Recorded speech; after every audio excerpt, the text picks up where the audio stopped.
আপনি আমরা প্রতিনিয়ত নানাবিধ অপরাধের সাথে আমরা জড়িত। আমাদের দোষ না, শয়তানের প্ররোচনায় পড়ে আমরা অপরাধ করছি। এজন্য এই অপরাধগুলো আল্লাহ চান না যে তার গোলামেরা, বান্দারা এই অপরাধ নিয়ে কবরে চলে যান। এটা কিন্তু আল্লাহ চান না। যার কারণে এই অকেশন, এই অপশন, এই সুযোগ, সুবর্ণ সুযোগ হযরত আবু মুসা আল-আশআরী বলেন, বিশ্ব নবী বলেছেন, বান্দাকে সুযোগ দেওয়ার জন্য আল্লাহ রাব্বুল আলামিন প্রথম আসমানে নেমে আসেন, ডাকতে থাকেন, আলা মিন মুস্তাগফিরিন ফাগফিরনা, এমন কোন গুনাহগার আছে নাকি আমার কাছে ক্ষমা চাইবা, আমার কাছে মাপ চাবে, আমার কাছে, আমার দরবারে ফিরে আসবা বান্দা, আমি তোমার জীবনের সব গুনাহগুলো মাফ করে দিব। আল্লাহ রাব্বুল আলামিন বলেন, লা তাকনাতু মির রাহমাতিল্লাহ, গোলাম আমার রহমত থেকে নৈরাশ হয় না। তোমার আত্মীয় পরিজন, তোমার ঘনিষ্ঠজনেরা তোমার প্রতি রাগ করলে, তোমার প্রতি যদি মন খারাপ করে, তাহলে তোমার থেকে দূরে সরে যায়। কিন্তু কোন বান্দা যদি গুনাহ করতে করতে গুনার সমুদ্রে ডুবে যায়, আমি আল্লাহ অপেক্ষায় থাকি কখনোই বান্দা আমার দরবারে আসবে। সুবহানাল্লাহ, লা তাকনাতু মির রাহমাতিল্লাহ, কথাটা কত বড় ওজনদার কথা। আল্লাহ বলছে লা তাকনাতু, এখানে বলা হয় না যে কম গুনাহগার আর বেশি গুনাহগার। তোমরা আল্লাহর রহমত থেকে নৈরাশ হয় না। তোমার গুনাহ পরিমাণ যা আছে তার থেকে রহমত কম না বেশি? আপনি দেখেন যুগে যুগে আল্লাহ কত বড় পাপীদেরকে মাফ করছে। নিজ হাতে মেয়েকে জ্যান্ত কবর দিয়েছে, আল্লাহ তারে মাফ করে দিয়েছে। সুবহানাল্লাহ। শিরক, মূর্তি পূজা, একজন লোক 50, 60, 70 বছর মূর্তির সামনে সেজদা দেয়, মূর্তির সামনে সেজদা দেয়। 360টা মূর্তি তৈরি করে তাকে সে দেবতা মনে করে, খোদা মনে করে, ভাগ্য নিয়ন্তা মনে করে, ভাগ্যের পরিবর্তনকারী মনে করে, সে ভাগ্য খুলে দিবে এটা মনে করে। এজন্য তাকে ভোগ দেয়, তার সামনে পরিপাত করে সেজদা বানাতে হয়। 50 বছর এভাবে কেটে গেছে, 70 বছর কেটে গেছে। আল্লাহ নবী বলেন, এরকম কোন বান্দা 50, 60, 70 বছরের জীবনটা সে মূর্তির সামনে সেজদায় কাটিয়েছে, এই লোকটাও যদি একটা মুহূর্তের জন্য মূর্তির দরবার ছেড়ে দিয়ে আল্লাহর দরবারে ফিরে এসে একবার যদি বলে লা ইলাহা ইল্লাল্লাহু মুহাম্মাদুর রাসূলুল্লাহ, বিশ্বনবী বলেন 40, 50, 60 বছরের মূর্তি পূজা করেছে, যত গুনাহ সে করেছে, একবার মাত্র কালেমা পড়লে আল্লাহ তার জীবনের গুনাহগুলো মাফ করে দেন, সব মাফ। আল্লাহ বলছে লা তাকনাতু মির রাহমাতিল্লাহ, আল্লাহর রহমত থেকে নৈরাশ হবি না। আমরা অনেকে নৈরাশ হয়ে পড়েছি, ভেঙে পড়েছি, আল্লাহ বুঝি আমার মাফ করবে না, আল্লাহ বুঝি আমার প্রতি দয়াদ্র হবে না। না, আল্লাহ এটা বলেন না, আল্লাহ নিষেধ করেছে। আল্লাহ রাব্বুল আলামিন বলেন, ইন্নাল্লাহা ইয়াগফিরুয যুনুবা জামিআ, আল্লাহ তোর সব গুনাহ মাফ করে দেবে। শিরিক করেছো তাও মাফ করে দেবে। সুবহানাল্লাহ বলেন। শিরিক করেছো, একটা আয়াত আমরা পড়েছি, লা ইয়াগফিরু আইয়ুশরাকা বিহি ওয়া ইয়াগফিরু মা দুনা যালিক, শিরকের গুনাহ আল্লাহ মাফ করবে না। কারে মাফ করবে না? যে তওবা করলো না। শিরকের গুনাহ করার পরেও যদি লোকটা তওবা করে, আল্লাহ সাথে সাথে মাফ করে দেবে। কত বড় দয়ালু আল্লাহ! আল্লাহ দয়ালু, আল্লাহ তিনি আপনাকে মাফ করে দিবেন। আজকে এজন্য একটা সুযোগ আমাদের সামনে এসেছে, আলহামদুলিল্লাহ। আল্লাহ রাব্বুল আলামিনের হাবিব বলেন, আল্লাহ আসমানে চলে আসেন, প্রথম আসমানে। রাসূলুল্লাহর অন্য আরেকটি হাদিস হলো, প্রত্যেক রাতের 2 ভাগ চলে যাওয়ার পরে তৃতীয় অংশে আল্লাহ রাব্বুল আলামিন আসমানে নেমে আসে, প্রত্যেক রাত্রে নেমে আসে। প্রত্যেক ভোরবেলাতে আল্লাহ রাব্বুল আলামিন বান্দাকে সবে সাদেকের পূর্ব পর্যন্ত ডাকতে থাকে, বান্দা আমার কাছে ক্ষমা চাও, আমি তোমার জীবনের সব গুনাহ মাফ করে দেব। আমরা তো ঘুমিয়ে থাকি, আমরা তো উঠি না, আল্লাহ ডাকতে থাকেন। এইভাবে চলতে থাকে বছরের পর বছর, যুগের পর যুগ চলতে থাকে, আমরা আল্লাহর ডাকে সাড়া দেই না। আজকে সেরকম একটি সুবর্ণ সুযোগ আমাদের সামনে এসছে, আলহামদুলিল্লাহ। এই রাত নিয়ে অনেক কথা আছে, যত কথাই থাক না কেন এই রাতের ব্যাপারে রাসূলুল্লাহর কয়েকটা হাদিস রয়েছে। আল্লাহ আমাদেরকে মাফ করে দিবেন। ফায়াগফিরু লিজামিই খালকিহি, আল্লাহ তার সৃষ্টির সবাইকে মাফ করে দেন। সুবহানাল্লাহ। শুধু মাফ করেন না, কোন দুই ব্যক্তি মনে আছে নাকি? আমরা গত জুমায় বলেছিলাম। এক নম্বর হলো যে ব্যক্তি শিরক করে, হ্যাঁ, ইল্লাল মুশরিক আও মুশাহিদ, যে ব্যক্তি শিরিক করে আল্লাহ তারে মাফ করবে না। শিরিক তো আল্লাহর দরবারের সবচেয়ে নিকৃষ্ট গুনাহ। যেই ক্ষমতা মানুষের নাই, পৃথিবীর কোন মাখলুকাতের নাই, এটা স্বীকার করা যে ও এটা দিতে পারে, ও সেটা দিতে পারে, কিন্তু সমস্ত কিছুর ক্ষমতা তো আল্লাহ হাতে, ঠিক না বেঠিক? এজন্য আল্লাহ শিরিককারীকে ফায়াগফিরু লিজামিই খালকি ইল্লাল মুশরিক, আল্লাহ মুশরিককে মাফ করবে না। আও মুশাহিদ, এবং হিংসুক, যে হিংসা লালন করে, অহমিকা লালন করে। মান কালা, কি বলে, মান কানা লাহু ফি কলবি মিসকালা যাররাতিন মিনাল কিবার লা ইয়াদখুলুল জান্নাহ, লাম ইয়াদখুলুল জান্নাহ। রাসূলুল্লাহ সাল্লাল্লাহু আলাইহি ওয়াসাল্লাম বলেন, যে ব্যক্তির হৃদয়ের মধ্যে একটু অহংকার আছে, কিবার, অহংকার আছে, আমরা বুঝি না যে আমার ভিতরে অহংকার আছে। আমরা যখন বড় লোকেরা এক জায়গায় বসি তখন গরিবদের ব্যাপারে কত আলোচনা করি, শিক্ষিতরা এক জায়গায় বসলে আমরা অহংকার প্রকাশ করি। আমরা যখন সুন্দর লোকেরা এক জায়গায় বসি তখন অহংকার প্রকাশিত হয়। আমরা যখন টাকাওয়ালারা এক জায়গায় বসি তখন অহংকার প্রকাশিত হয়। আমরা যখন বড় চাকরিজীবীরা এক জায়গায় বসি তখন অহংকার প্রকাশিত হয়। বিভিন্ন ভাবে আমরা অহংকার প্রকাশ করি। আমরা দায়িত্বশীল যারা, নেতৃত্ব পেয়েছি, তো অহংকার প্রকাশিত হয়।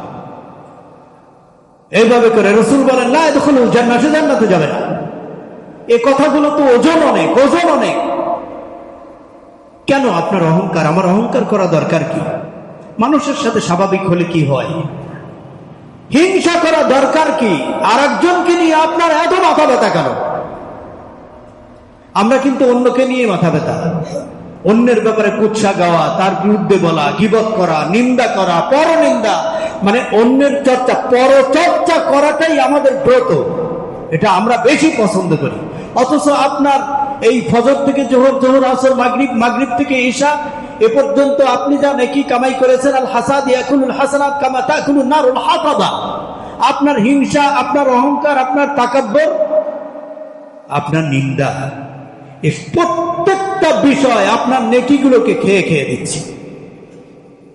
বান্দা আখিরাতের ময়দানে উঠবে, যে লোক তাহাজ্জুদ পর্যন্ত কামাই দেয় নাই, যে লোক কোনো নামাজ কাজা করে নাই, কিন্তু হাসরের ময়দানে উঠবে, তার নেকি আস্তে আস্তে করে শেষ হয়ে গেছে। কেন? অহংকার, হিংসা, কুৎসা, একজনের বিরুদ্ধে আর একজন বলা। আমাদের এই সমাজে তো নাই এগুলো, নাকি? হ্যাঁ, আবার যারা কোন কথা কয়, খুব বাজামা শুনলেই খাই, একজনের বিরুদ্ধে আমরা আর একজন বলি। ধরেন আমি একটা মঞ্চের কথা বলি, রাজনৈতিক মঞ্চ আছে না আমাদের দেশে? হ্যাঁ, রাজনৈতিক মঞ্চ, রাজনৈতিক নেতারা, আমি কোন দলের কথা বলছি না, আমি কোন দলের লোক না, আমি আল্লাহর দলের লোক। আপনারা কোন দলের? ঠিক আছে তো, আস্তে কইলেন কেন? আমরা কোন দলের? আল্লাহর দলের, ঠিক না? আমাদের সভাপতি, আমাদের মনির ভাই বলতেছে আমরা সবাই আল্লাহর দলের। হ্যাঁ, 18 কোটি মানুষ আল্লাহর দলের না, এটা বললে হবে না। পাইকারি ধরে না, সবাই আল্লাহর দলে না, সবাই আল্লাহরে পছন্দ করে না, ঠিক না বেটি? সবাই আল্লাহরে পছন্দ করে নাকি? সবাই রসুলকে পছন্দ করে নাকি? তাহলে রসুলকে গালি দেওয়া লোক বাংলাদেশে আছে না নাই? আর বলেন আছে না নাই? তাহলে 18 কোটি বলে একদম পাইকারি দরে আল্লাহর দলে দিয়ে দেবে, অসম্ভব। আল্লাহর দলে সেই মানুষগুলো যারা, আমরা অন্য কোন দলের না, রাজনৈতিক অনেক মানুষ আমরা দেখি মঞ্চে উঠলে এই দলের বিরুদ্ধে ওই দল, ওই দলের বিরুদ্ধে এই দল লাগছে, আছে না নাই? আরে আল্লাহ রে আল্লাহ, আমরা কি শিখবো তোমাদের কাছ থেকে? তোমরা তো আমাদের নেতৃত্ব করবে, তোমাদের কাছ থেকে আমরা কি শিখবো? তোমরা উঠে বিরোধী দল, অন্য দলের, তাকে তুমি সামান্যতম টলারেট করতে পারো না। এত অহমিকা, এত হিংসা, এই বিদ্বেষ। রাসূলুল্লাহ বলছেন বিদ্বেষকারীকে আল্লাহ মাফ করবেন, এত সস্তা না। আল্লাহ বলেন, আল্লাহ রাসূল বলেন লা ইয়াদখুলু কিবালা লা ইয়াগফিরু, আল্লাহ মাফ করে দিবেন। ইয়াগফিরু লিজামিই খালকিহি, সৃষ্টির সবাইকে মাফ করে দেবে, ইল্লাল মুশরিকা ওয়াল মুসাহিন, হিংসুককে আল্লাহ মাফ করবে না। অন্যের বিরুদ্ধে যে কুৎসা গায় আল্লাহ তারে মাফ করবে না। অহংকারীকে আল্লাহ মাফ করবে না। হাসাদ লালনকারীকে আল্লাহ মাফ করবে না। এই সমস্ত যারা হাসাদ লালন করে, হিংসা লালন করে, গীবত করে, পরনিন্দা, পরের চর্চা নিয়ে যারা ব্যস্ত, এরা কি সমাজের ক্ষতি করে না ভালো করে? বলেন। আপনার সন্তান, আপনি যদি আপনার বাচ্চার সামনে 24 ঘন্টা কুৎসা গাইতে থাকেন, আর একজনের বিরুদ্ধে বলতে থাকেন, আপনার বোনের বিরুদ্ধে বলেন, আপনার ভাইয়ের বিরুদ্ধে বলেন, আপনার প্রতিবেশীর বিরুদ্ধে বলেন, এই সন্তান কি ভালো শিখবে? এই সন্তান অভ্যস্ত হবে, সে বড় হয়ে আপনার মতো, আপনি তো প্রতিবেশী 10 ঘরের বিরুদ্ধে বলছেন, ও 20 ঘর নিবে, ঠিক কিনা? এজন্য আপনি মনে করছেন যে না, এটা আপনি হিসাব করছেন না। আল্লাহ কুরআনুল কারীমের মধ্যে বলেন, দেখেন যে কিয়ামতের ময়দানে আল্লাহ রাব্বুল আলামিন বলেন যে ওয়াকুল্লা ইনসানিন আলসামনাহু তায়রাহু ফি উনুকি, সুবহানাল্লাহ বলেন। আল্লাহ রাব্বুল আলামিন বলেন ওয়াকুল্লা ইনসানিন আলসামনাহু তায়রাহু ফি উনুকিহি ওয়া নুখরিজু লাহু ইয়াউমাল কিয়ামাতি কিতাবাহি ইয়ালকাহু মানসুরা। আল্লাহ রাব্বুল আলামিন বলেন প্রত্যেকজন মানুষ, কুল্লা ইনসান, প্রতিটি মানুষ, আলসামনাহু তায়রাহু ফি উনুকি, দৈনন্দিন জীবনে মানুষ যা করছে, যতবার সুবহানাল্লাহ বলবে, আলহামদুলিল্লাহ বলবে, আল্লাহু আকবার বলবে, এগুলো যেমন লেখা হবে দৈনন্দিন জীবনে যত মানুষের বিরুদ্ধে সে কুৎসা গেয়েছে, যত মানুষের গীবত করেছে, শিকায়াত করেছে, পরনিন্দা, পরচর্চা যা করেছে, আলসামনাহু তায়রাহু ফি উনুকি, প্রত্যেক দিনের আমলনামা তার গর্দানের মধ্যে ঝুলিয়ে রাখা হয়। ওয়া নুখরিজু লাহু ইয়াউমাল কিয়ামাতি কিতাবান ইয়ালকাহু মানসুরা, কিয়ামতের ময়দানে তার গর্দান থেকে তার আমলনামা এইভাবে ছিঁড়ে আমলনামা খুলে নিয়ে তার হাতে দিয়ে দেওয়া হবে। সুবহানাল্লাহ বলেন। আল্লাহ বলেন যে অনুখরিজু লাহু ইয়াউমাল কিয়ামা, এখান থেকে খোলা হবে কিতাবান ইয়ালকাহু মানসুরা, যে কিতাবটা, যে আমলনামাটা তার গলায় ঝুলানো ছিল, এটা হাসরের ময়দানে তার থেকে খোলা হবে এবং তার হাতে দেওয়া হবে, বলা হবে ইকরা কিতাবাক কাফা বিনাফসিকা আল-ইয়াওমা আলাইকা হাসিবা।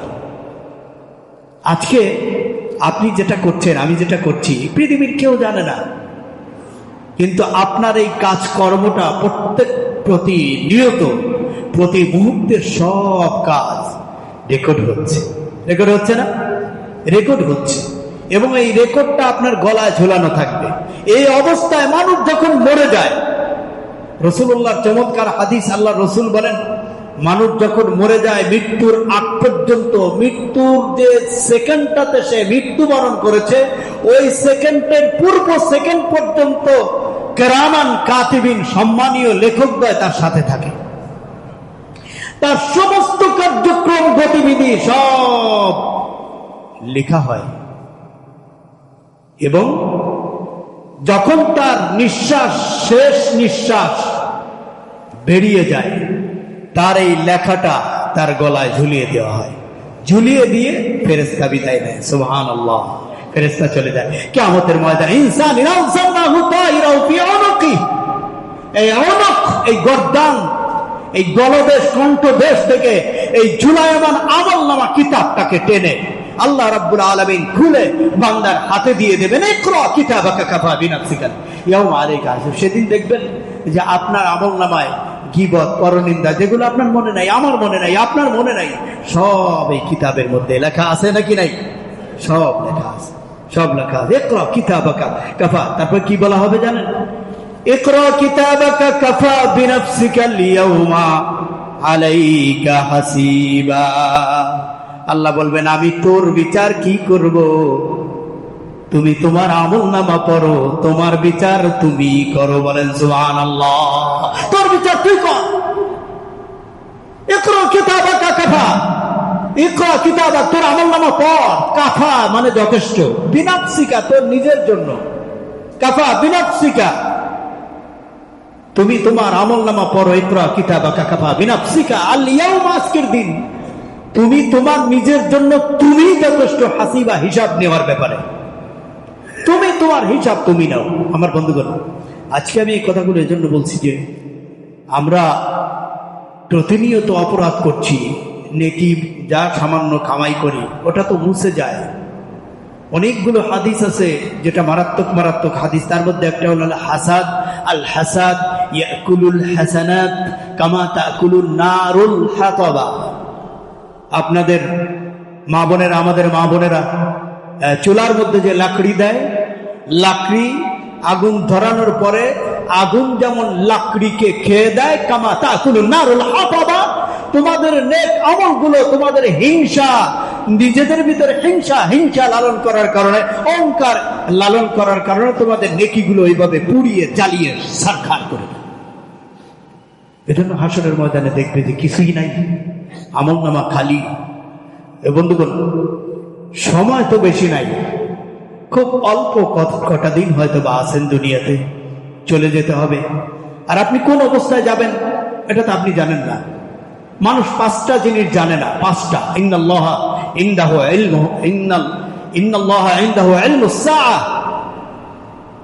ওয়া ইয়ালামু মা ফিল আরহাম মা তাদরি নাফসুন মাযা তাকসিবু গাদা ওয়া মা তাদরি নাফসুন বিআইয়ি আরদিন তামুত।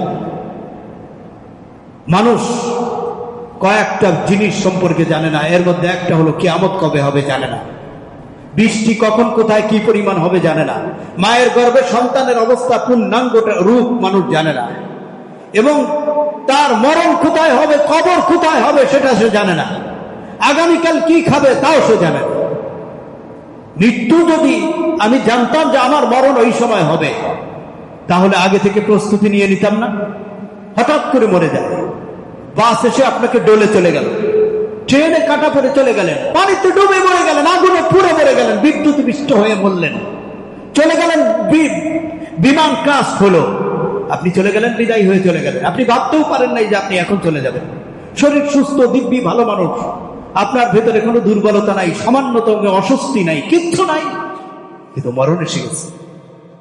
গতকাল আমাদের ফরিদপুরে একটা মেয়ে মারা গেছে, 13-14 বছরের একটা মেয়ে। সাধারণ একটু মোবাইল নিয়ে 2 বোনের সাথে কথা কাটাকাটি, ঘরের দরজা দিয়ে গলায় ফাঁস দিয়ে শেষ। মরণ কখন কার কিভাবে আসে কেউ জানে না, কেউ বলতে পারে না। ট্রাকের চাপায় 3 জন চলে গেছে, হুন্ডা, 2 জন লোক হুন্ডায় আসছিল, গল্প করতে করতে আসতেছে নির্বাচনী গল্প, ট্রাকের নিচে পড়ে বিদায় হয়ে চলে গেছে। তাহলে যেই লোকটা ট্রাকের নিচে পড়ে গেল, ও কি সময় পেয়েছে? দলের মাপ চাওয়ার সময় পেয়েছে? ও কি তওবা করার সুযোগ পেয়েছে? আল্লাহ রাব্বুল আলামিন বলেন, গোলাম, তওবা করার সুযোগ তোমার জীবনে আসতেও পারে, নাও পারে। এজন্য আলা বিল মুস্তাগফিরিন, আমার দরবারে আমি দরবার ওপেন করে দিলাম, রহমতের দরজা ওপেন করে দিলাম, তোমরা আমার দরবারে ফিরে আসো। জীবনে যা করেছো সুস্থ থাকতে, ঈমানের এই অবস্থা থাকতে, সুস্থ অবস্থায় তুমি আমার দরবারে ফিরে আসো। জীবনে যত গুনাহ করেছো একবার মাত্র আস্তাগফিরুল্লাহ বলবা, আমি তোমার জীবনের সব গুনাহগুলো মাফ করে দিব, সব মাফ করে দেব, সব কিছুই থাকবে না, আমি নিষ্পাপ করে দেব, আমি মাফ করে দেব। এজন্য বন্ধুগণ, আমরা যারা আজকে এখানে এসেছি, আজকে বেশি কথা বলবো না, আমরা আজকে দোয়া করব, বেশি কথা বলবো না। আমরা আল্লাহকে ভালোবাসবো, আল্লাহর প্রতি একটু ভালোবাসা দরকার আছে না নাই? রসুলের প্রতি ভালোবাসা, আল্লাহর প্রতি ভালোবাসা। আল্লাহ ডাকতেছেন আর আমরা বেমালুম ঘুরে বেড়ালাম। রসুল আমাদের জন্য মদিনায় কান্দে আর আমরা রসুলের ডাকে সাড়া দেই না। প্রত্যেক সপ্তাহে আমলনামা পেশ করা হয় রসুলের দরবারে, তারপরে ওখান থেকে আসমানে উঠে চলে যায়। সুবহানাল্লাহ বলে। প্রত্যেক সপ্তাহে আমলনামা পেশ করা হয়। আজকের বিষয়ে আজকে চমৎকার একটা আলোচনা পড়লাম, দেখলাম আর এই একটা বিষয়ের উপরে বাইতুল মুকাররমের খতিব সাহেব মুফতি আব্দুল মালিক সাহেব উনি হঠাৎ করে দেখি যে উনি একই আলোচনা করতেছে। মজার বিষয় হলো কি, রাসূল সাল্লাল্লাহু আলাইহি ওয়াসাল্লাম বলেন যে প্রত্যেক সপ্তাহে বান্দার আমলনামা আসমানে ওঠে, আসমানে উঠে যায়। প্রথম আসমানে নেওয়ার পরে বান্দার যে সমস্ত বান্দাদের আমলনামায় ভাই, আপন বোন, আত্মীয় পরিজন, তাদের সাথে সম্পর্ক নাই, হিংসা লালন করে, বিদ্বেষ লালন করে, আপনজনকে দেখতে পারে না, প্রতিবেশীকে দেখতে পারে না, এই অপরাধে যারা অপরাধী তাদের আমলনামা যখন আসমানে তোলা হয়, প্রথম আসমান থেকে আল্লাহ রাব্বুল আলামিন বলেন যে ফাইল এইটা রাখো, এই ফাইলটা রাখো, অর্থাৎ বান্দার এই আমলগুলো উপরে উঠায় না, রাখ এখানে ছাড়ো, অপেক্ষা করো যদি বান্দা তার আপন ভাই, আপন বোন, যার সাথে তার বিদ্বেষ, তার সাথে যদি মিউচুয়াল করে নেয়, মিটমাট করে নেয়, তাহলে তার আমলনামা উঠাইও, আর না উঠানো দরকার নেই। আমার বন্ধুগণ, এই জন্য সুবর্ণ সুযোগ আল্লাহ আপনাকে চায় মাফ করে দেওয়ার জন্য, আর রাসূলুল্লাহ সাল্লাল্লাহু আলাইহি ওয়াসাল্লাম আপনার জন্য কাঁদতেছেন, মদিনাতুল মুনাওয়ারায় কাঁদছেন, 24 ঘন্টা উম্মতের জন্য কাঁদছেন। ভালোবাসা কারে বলে? আমরা তো রসুলের ভালোবাসা আমাদের হৃদয়ের মধ্যে নাই, ঠিক না বেঠিক? হৃদয়ের মধ্যে পর্যাপ্ত রসুলের ভালোবাসা নাই, আল্লাহর ভালোবাসা নাই। আল্লাহ আমাদের ডাকে, আমরা অন্যদিকে যাই। রাসূলুল্লাহ আমাদের জন্য কাঁদে, আমরা রসুলের প্রতি আমাদের কোনো মহব্বত নাই, ভালোবাসা নাই। রসুলের নামে কয়বার দুরূদ পাঠ করেছেন? আমরা তো অপেক্ষায় আছি, আজকে মিলাদ হবে, এজন্য আমরা আসছি মিলাদ করার জন্য। কিন্তু রাসূল সাল্লাল্লাহু আলাইহি ওয়াসাল্লামের জন্য যারা আল্লাহ রসুলের প্রেমিক, তারা সপ্তাহের বেশিরভাগ সময় রসুলের শানে দুরূদ পাঠ করে।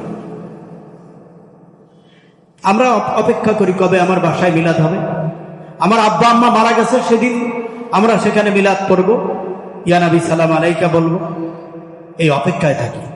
অথচ রসুলকে যে ব্যক্তি ভালোবাসে, আল্লাহ রসুল সাল্লাল্লাহু আলাইহি ওয়াসাল্লাম বলেন, যে ব্যক্তি আমার উপর দুরূদ পাঠ করলো, যে আমার মান সাল্লা আলাইয়া মাররা সাল্লাল্লাহু আলাইহি আশারা মাররা, যে ব্যক্তি আমার উপর একবার দুরূদ পাঠ করে, আল্লাহ তার উপর 10টা রহমত নাযিল করে। এজন্য আমরা কেন অপেক্ষা করি যে আজকে পড়ব? এখনো পড়ার সময় আসে নাই, এখনো দুরূদ পাঠের সময়, আমরা অপেক্ষায় আছি কখন পড়া হবে। এই অপেক্ষাটা, এই আনুষ্ঠানিকতা, এটা অতটা গ্রহণযোগ্য হবে না যতটা গ্রহণযোগ্য হবে আপনি পার্সোনালি রসুলের শানে দুরূদ ও সালাম পাঠ করবেন, একাকী নিভৃতে। আপনার বিপদ, আপনার মুসিবত, আপনার বিপদ কাটে না? 10 বার রসুলের শানে দুরূদ পাঠ করে মুনাজাত করেন, আল্লাহ কবুল করুন। আপনি বিপদ মুসিবতের মধ্যে পড়ে গেছেন, দুরূদ পাঠ করেন। দুরূদ পাঠ ওই ব্যক্তির হৃদয় থেকে, ওই মুখ থেকে আসবে যে রসুলকে ভালোবাসে, ঠিক কিনা? আল্লাহুম্মা সাল্লি আলা মুহাম্মদ ওয়া আলা আলি মুহাম্মদ, এর অর্থটা কি? অর্থটা হলো, হে আল্লাহ সাল্লি, আল্লাহ আমার সাল্লি আলা মুহাম্মদ, মুহাম্মদের প্রতি তুমি দয়া করো, রহম করো, সুবহানাল্লাহ বলে। ওয়া আলা আলি মুহাম্মদ, মুহাম্মদের পরিবার যারা, তাদের প্রতিও তুমি দয়া করো, রহমত বর্ষণ করো। কামা সাল্লাইতা আলা ইব্রাহিম, যেভাবে তুমি ইব্রাহিমের প্রতি দয়া করেছিলে, সুবহানাল্লাহ, রহমত বর্ষণ করেছিলে। কামা সাল্লাইতা আলা ইব্রাহিম ওয়া আলা আলি ইব্রাহিম, ইব্রাহিমের পরিবারের প্রতি যেভাবে তুমি দয়া করেছিলে, যেভাবে রহম করেছিলে, রহমত বর্ষণ করেছিলে, ওইভাবে তুমি আমার নবী মুহাম্মদের উপর করো। বলেন না সুবহানাল্লাহ? এটা করতে পারবেন তখনই যখন আপনার রসুলের প্রতি প্রেম থাকবে, ভালোবাসা থাকবে। রসুলের প্রতি যাদের বেশি ভালোবাসা, তারা বেশি দুরূদ পাঠ করে, সকালে সন্ধ্যায় দুরূদ শরীফ পাঠ করে। রসুলের প্রতি ভালোবাসা, সাহাবা ইকরাম। আজকে এই প্রসঙ্গে পড়তে পড়তে দেখি যে রসুলকে আমরা ভালোবাসি, আর রসুল সাল্লাল্লাহু আলাইহি সাল্লামের প্রতি ভালোবাসা সাহাবা ইকরামের কেমন ছিল। হযরতে সাদ ইবনে আবি ওয়াক্কাস রাদিয়াল্লাহু তাআলা আনহু, সাহাবীর নাম কি? সাদ ইবনে আবি ওয়াক্কাস রাদিয়াল্লাহু তাআলা আনহু তিনি বর্ণনা করেন যে বদরের যুদ্ধে যাওয়ার জন্য প্রস্তুতি চলছে। আল্লাহ রসুল সাহাবীদের ভেতর থেকে বাছাই করতেছেন কাকে কাকে নেওয়া যাবে বদরের যুদ্ধের জন্য। তো যে সমস্ত বাচ্চা মানুষ তাদেরকে বাদ দেওয়া হচ্ছে, বুড়া মানুষদেরকে বাদ দেওয়া হচ্ছে, যুবকদেরকে ইনক্লুড করা হচ্ছে, যুবকদেরকে নেওয়া হচ্ছে। হযরত সাদ বিন আবি ওয়াক্কাস রাদিয়াল্লাহু তাআলা আনহু বলেন যে আমি যাদেরকে এইভাবে যুদ্ধের অনুমতি দেওয়া হয়েছে বদরের ময়দানে যাওয়ার জন্য, আমি তাদের সাথে সাথে ঘুরতেছি, দেখতেছি, হঠাৎ করে দেখি ছোট্ট একটা বাচ্চা এই বড় বড় মানুষের পিছনে পিছনে, মানে একজনের আবডালে আবডালে আর কি সে ঘুরতেছে। মানে সাহাবীরা যেদিকে যায় ও সেদিকে পিছনে পিছনে যায়, কেউ যেন তারা দেখতে না পারে। সাদ বিন আবি ওয়াক্কাস রাদিয়াল্লাহু তাআলা আনহু বলেন আমি এই বাচ্চাটাকে খেয়াল করলাম, কে এই বাচ্চা? আমি কাছে গিয়ে দেখি যে উমাইর ইবনে আবি ওয়াক্কাস, অর্থাৎ আমার ছোট ভাই। সুবহানাল্লাহ বলেন। উমাইর ইবনে আবি ওয়াক্কাস বয়স মাত্র 7-8 বছর। এ সাহাবীদের ঠ্যাঙ্গের পাশ দিয়ে গোপনে গোপনে হাঁটতেছে। আমি আখাযতু বিয়াদিহি, আমি তার হাত ধরলাম এবং ফাকুলতু লাহু মা লাকা ইয়া আখি, ভাই তোর কি হয়েছে, এখানে কেন, বাড়ি যা।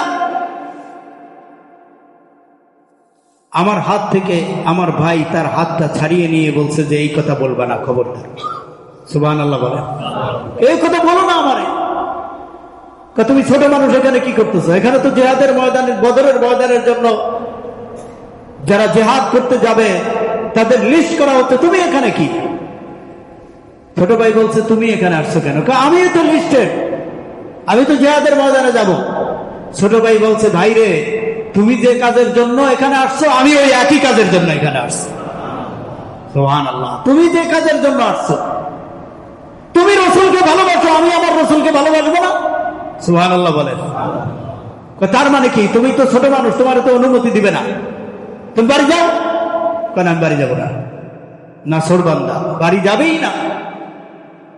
হযরত সাদ বিন আবি ওয়াক্কাস রাদিয়াল্লাহু তাআলা আনহু বলেন ফাউরিদু আলা রাসূলিল্লাহ সাল্লাল্লাহু আলাইহি ওয়াসাল্লাম, আমি বিষয়টা রাসূলের কাছে গিয়ে বললাম।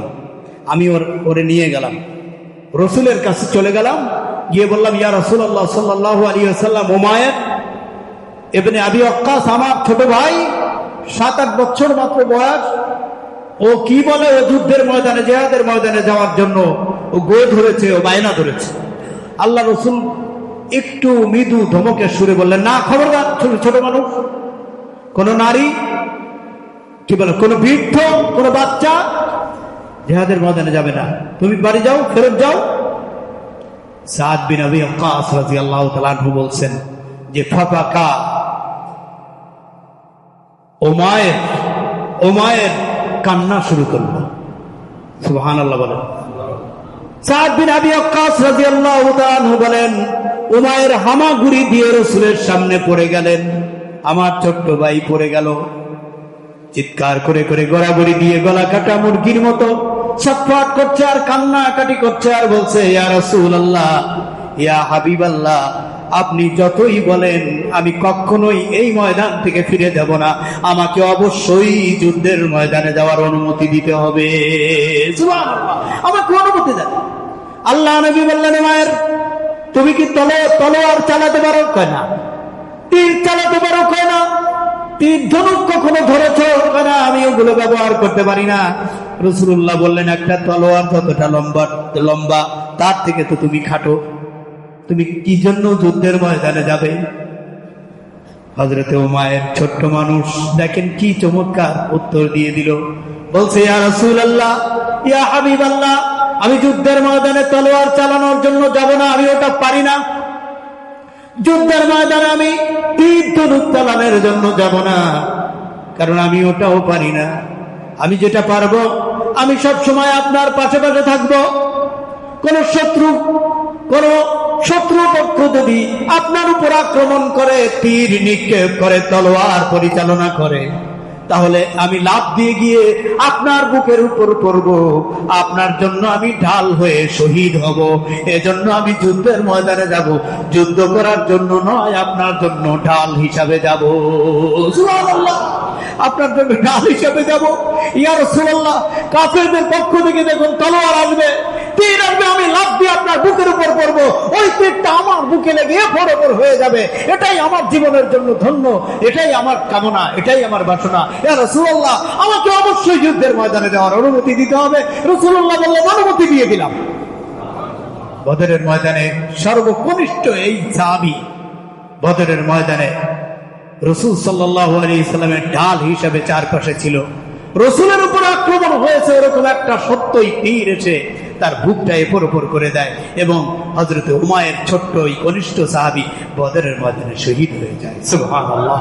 আমার বন্ধুগণ, রাসূলের ভালোবাসা, আল্লাহ আল্লাহ রাসূলের ভালোবাসা, এরকম ভালোবাসা অর্জন না করতে পারলে আল্লাহ বলছেন যে আহাব্বা ইলাইকুম মিনাল্লাহি ওয়া রাসূলিহি, আল্লাহ এবং তার রাসূলের ভালোবাসা যদি পৃথিবীর সমস্ত কিছুর তুলনা তোর জীবনের থেকে, তোমার জীবনের থেকে যদি আল্লাহ এবং তার রাসূলের ভালোবাসা বেশি না হয়, তাহলে অপেক্ষা করো, ফাতারাব্বাসু, অপেক্ষা করো।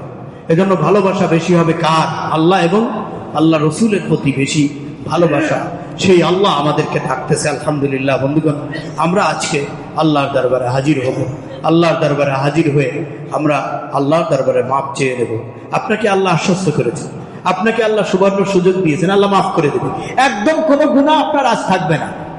সুবহানাল্লাহ বলেন, একটা গুনাহ থাকবে না, সব আল্লাহ মাফ করে দেবে। তবে তওবা করতে হবে খালিস দিলে, খালিস দিলে আপনাকে তওবা করতে হবে, আল্লাহ মাফ করে দেবে। আমাদের দেশে একটা ট্র্যাডিশন হয়ে গিয়েছে, এই সমস্ত অকেশনাল প্রোগ্রামগুলোতে আমরা আসি, রাত জাগি, আমাদের কাছে স্পেশালি জিজ্ঞাসা করে হুজুর কয় সূরা দিয়ে কয় রাকাত, কোন সূরা দিয়ে কোন রাকাত, এভাবে করে সারা রাত নামাজ পড়লো। ফজরের নামাজ কেউ পড়লো, কেউ পড়লো না, যোহর তো জীবনেও আসলো। এরকম লোক আছে না নাই? এই মানুষগুলোকে আল্লাহ মাফ করবে না, এত সস্তা না।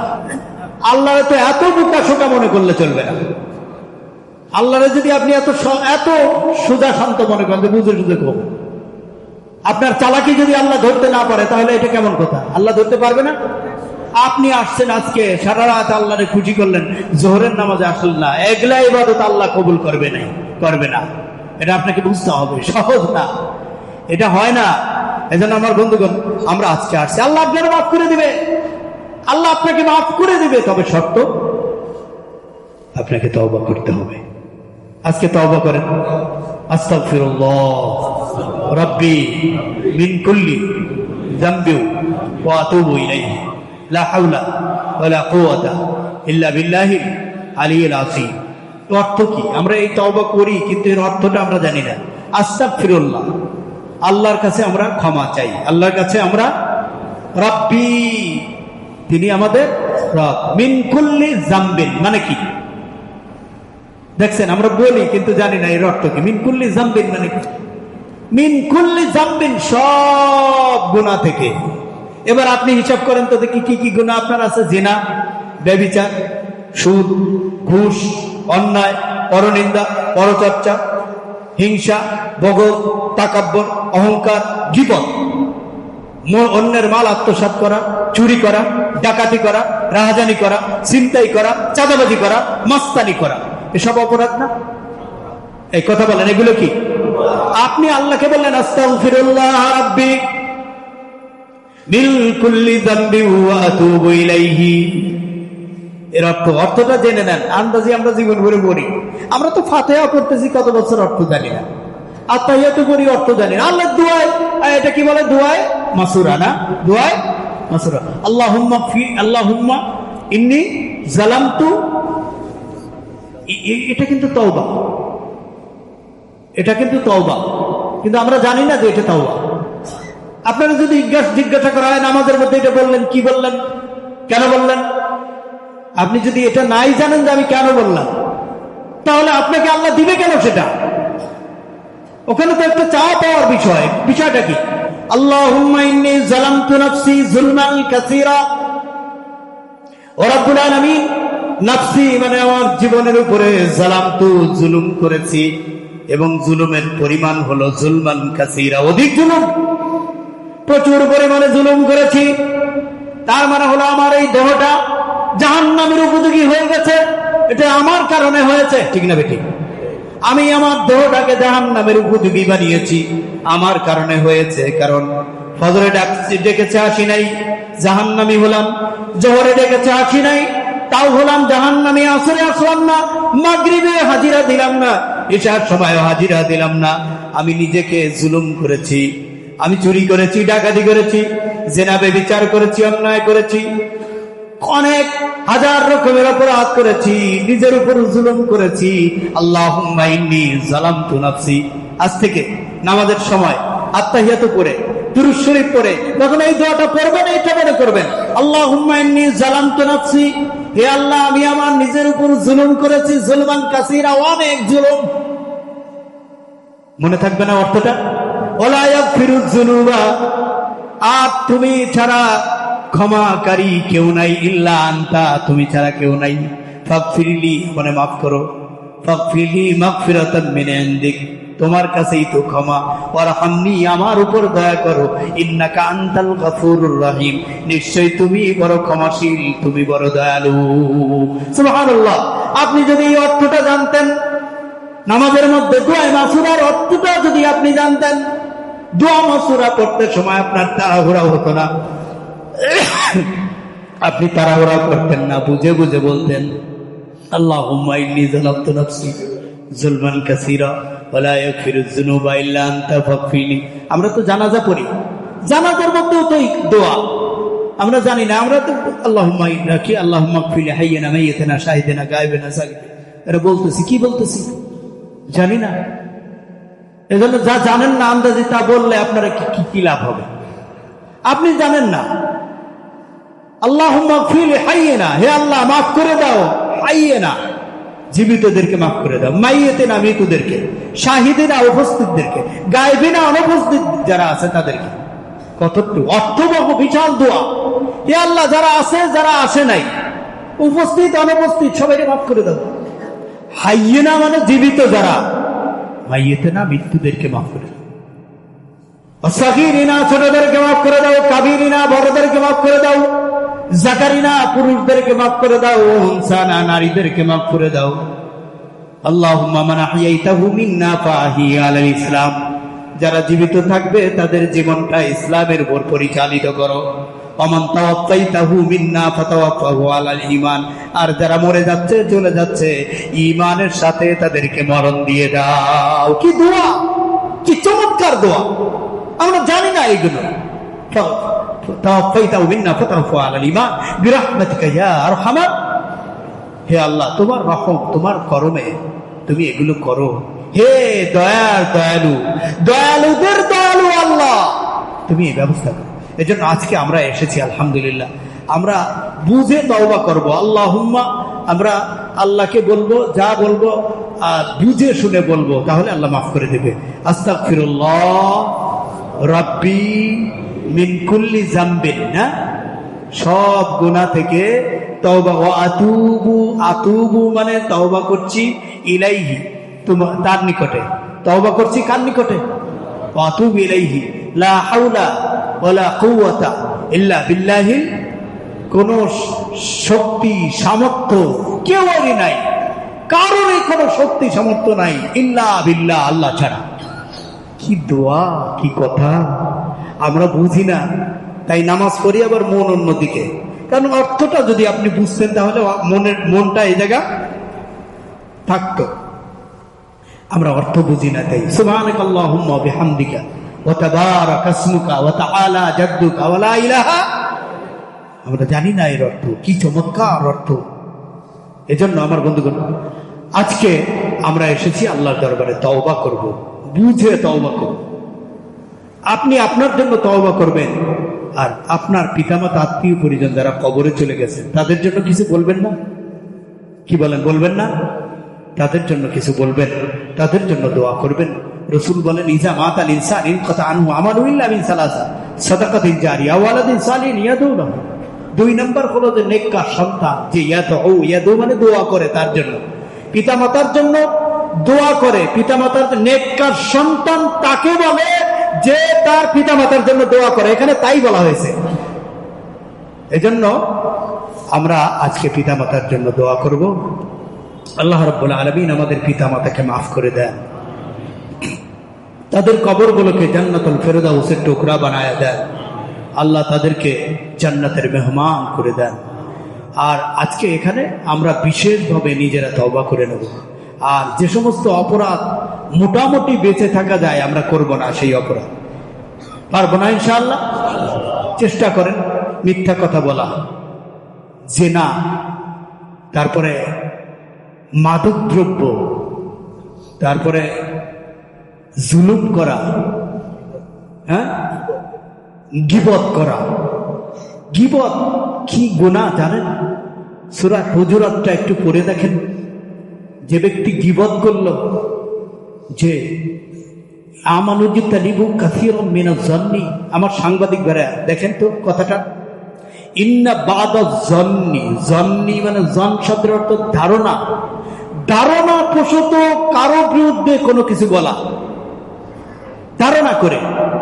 আল্লাহ বলছে লা তাজতানিবু কাবাইরা ইন্না বাদাজ জান্নি ইসমুন, ধারণা করে কিছু বলা ইসমুন। যদি কোরআন শরীফে ইসমুন শব্দ যেখানে ব্যবহার করা হয়েছে, এই ইসমুন মানে কবিরা গুনাহ, যে কবিরা গুনাহ, বড় গুনাহ। কারো প্রতি ধারণা করে না কিছু না বলা, আপনি দেখেছেন সেটা এক জিনিস, আর ধারণা করে একজন বলছে আপনি বললেন, গীবত করা। আল্লাহ আমাদেরকে এর থেকে হেফাজত করেন, আমিন।